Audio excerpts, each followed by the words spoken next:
बंधाऱ्याच्या तू बर. मग आता इलेक्शनचं काय म्हणते विधानसभेचं वारं तिकडे? आता आम्ही अजयदादाला देणार आहे. मग का बरं अजितदादाला? अजयदादा देणार आहे. का बरं आम्हाला त्यांनी सगळं चालू केलंय म्हणलं.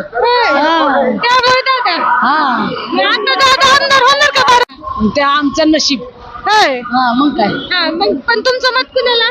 आम्ही अजयदादाला देणार. अजितदादा मुख्यमंत्री म्हणून दादांना पाहायला आवडेल का?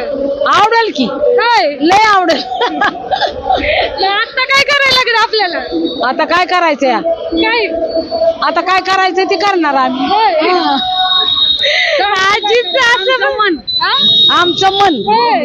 जे ठरलंय तसं, काय ठरलं तुमचं? जे ठरलंय तसं लोकसभेला ताई आणि आमदारकीला दादा, दादा जे आहे ते ठरलेलंच आहे. ताई, लाडक्या बहिणी योजनेचे पैसे जमा झाले का? हा झाले की. काय केलं त्या पैशात तुम्ही?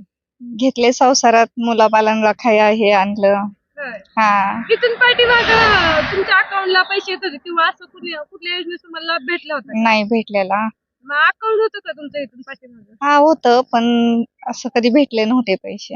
बरं. आता ह्या पैशाचं आता इथून पुढे पण भेटणार आहे योजनेचं. योजना चालू राहावी तुम्हाला वाटतं का? राहील चालू म्हणून? हा राहील ना, दादा निवडून आले तर राहील. आणि दादांनाच निवडून आणायचं आहे. बर. तुमच्या लाडक्या भावाला तुम्ही काय संदेश देणार या योजनेअंतर्गत? निवडून यावं असं संदेश देणार आहे मी. चला, आता समजा इथून पुढे पण आता हे पैसे जमा होतात तर पुढचं नियोजन काय? त्या पैशातलं काय तुम्हाला हातभार लागेल? अशाच मुलाबाळांना होतील आणि संसारात होतील. म्हणजे हे तुमच्या हक्काचे पैसे का? हा, असं इथून हक्काचे पाठीमागं होते. तुम्ही पैसे तुमच्या मिस्टरांकडून घेता हा घेत होते ना, ज्यावेळेस लागत होते त्यावेळेस मिस्टरांकडनंच घेत होते. आणि आता आता नाही घ्यायची अडचणच येणार नाही. माझ्या अकाउंटला पैसे जमा होते तर त्या पैशाच तुम्ही खर्चासाठी हा उपयोग करता. खर्चासाठी म्हणजे उपयोग करणार. हक्काचे पैसे झाले हा? हा हक्काचे झाले. म्हणजे असं म्हणायची गरज नाही मिस्टरांनी की मला पैसे द्या, मला बँकेत जायचंय, नाही, direct नाही. द्यायला पैसे आले की हा खर्चले. खरंचले. एक कुठेतरी अधिकार स्वतःच्या पैशाचा एक हक्काचं दादा हम्म. तुम्हाला येते तर सांगू इच्छिताल तुम्ही या योजनेविषयी? अशीच योजना काय कंपल्सरी चालू राहावी म्हणून एवढंच मागणी करते, बाकीचं नाही काय. काका, आता बारामतीची जी लढत आहे विधानसभेची, पूर्ण महाराष्ट्राचं लक्ष लागले. लोकसभेला पण पवारांच्या विरोधात पवार होते, आता विधानसभेला पण पवारांच्या विरोधात पवार आहेत. तुम्हाला काय वाटतं कोणाचं पारड जड आहे? अजित पवार. का बरं अजित पवार? काम केलेत, काम केले तर काम करणारा माणूस बी आहे, चांगला माणूस आहे. काय काम केले त्यांनी? सगळीच काम केली, रोडची बिडची सगळी, लाईट, सगळी कामं केलेत. त्यामुळे दादा. हा. काका, आता लोकसभेच्या वेळेस सुप्रियाताईंना लीड चांगलं भेटलं.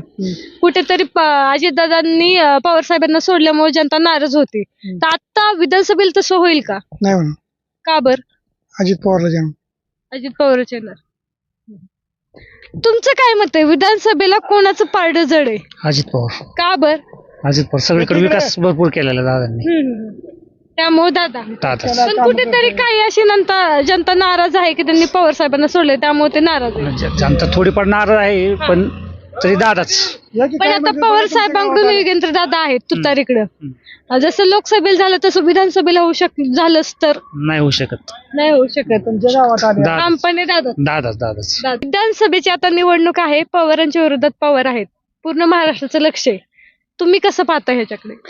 विधानसभेला आम्ही अजितदादांनाच फक्त पाहतो, आम्हाला दुसरा उमेदवार दिसतच नाही.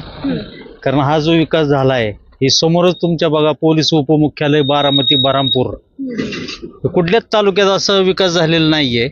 त्यामुळे विधानसभेला आम्ही फक्त अजितदादा आणि अजितदादाच. बर. पण आता कुठेतरी काही जनता नाराज झालेली साहेबांना सोडल्यामुळे. जसं की लोकसभेला काय म्हणत होते की ताईंना लीड भेटणार नाही, पण सगळ्यात जास्त ताईंना लीड भेटलं. तसं विधानसभेला झालं तर मग आमच्यासारखे काही जण आहेत ना ताईंना मदत करणारे. लोकसभेला आम्ही ताईंना मग केलंय मतदान. आम्ही साहेबांचे उपकार आम्ही ठेवले नाही. आता दादांचे जे आहे ते दादांना संधी द्यायची आम्हाला. एकमेव दादा. पवारांच्या विरोधात पवार आहे. जसं की लोकसभेला पण सगळ्यांचं लक्ष होतं, तसंच ना विधानसभेला पण पूर्ण महाराष्ट्राचं लक्ष आहे. काय होईल असं तुम्हाला वाटतं? विधानसभेला अजितदादा पवारच निवडून येणार. का बर? त्यांचा विकास आहे तेवढा. काय विकास? विकास आमच्याच घरासमोर बघा, पोलीस मुख्यालय. इथं असे डोंगर होते, एक चिमणी फिरकत नव्हती. आज एवढा मोठा विकास आमच्याच घरासमोरचा आहे. त्यामुळं आम्ही तर पूर्ण दादाच्या पाठीमागं आणि दादा महाराष्ट्राचे मुख्यमंत्री व्हावे ही आमची अपेक्षा आहे. कारण ते पूर्ण महाराष्ट्राचा विकास करणारे व्यक्ती, त्यांच्यात धमक तेवढी आहे. तसे बाकीच्यांचे म्हणजे हे नाही, हे चांगला विकास पुरुष आहे, चांगला विकास होणार आहे महाराष्ट्रात. त्यांनी मुख्यमंत्री व्हावे ही आमची पूर्ण इच्छा आहे. आमच्या वारकरी संप्रदायातर्फे त्यांना आम्ही शुभेच्छा देतो की ते दादाच मुख्यमंत्री व्हावं होतं आणि बारामतीतून 1 नंबरने निवडून येणार आहेत ते. मागच्या वेळेस तर पडळकरांच्या विरुद्ध लाखाने आले, आता 1.5 लाखाच्या आसपास जातील. हा, नक्कीच तुम्ही पाहताय की जनतेचं असं म्हणणं आहे की ह्या गावामध्ये ना, जसं की त्यांनी दाखवलं पोलीस उपमुख्यालय, की तिथं माळरान होतं आणि खूप म्हणजे ह्या गावाची परिस्थिती खूप भयानक होती पाण्याची वगैरे. पण दादांमुळे ह्या गावाचा विकास झालेला आहे, तरुणांना रोजगार भेटलेला आहे आणि खूप जनतेचा सपोर्ट हे दादांच्या सोबत आहे.